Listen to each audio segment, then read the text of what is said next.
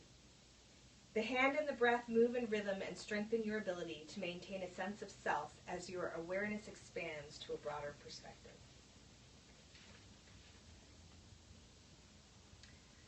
Okay, so I hope you all enjoyed tonight's little class, Simple, Simple, Easy, Easy Kundalini Yoga for the stress and madness of our time.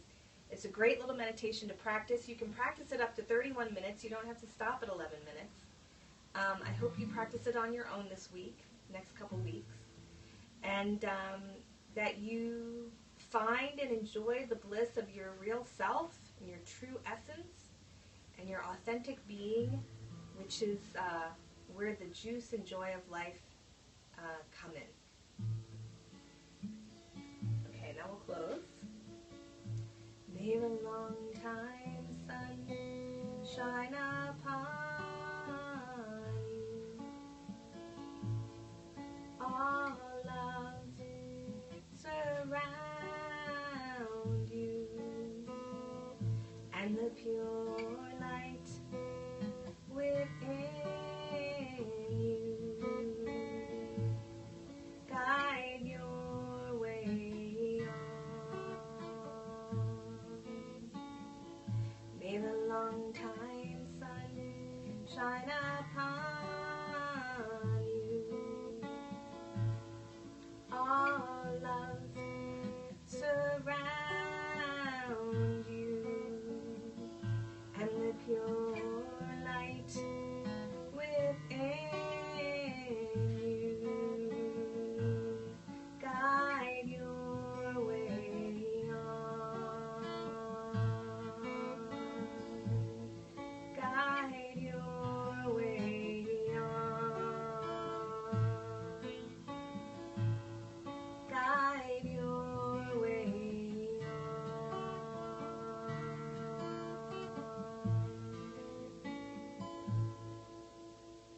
And inhale deeply.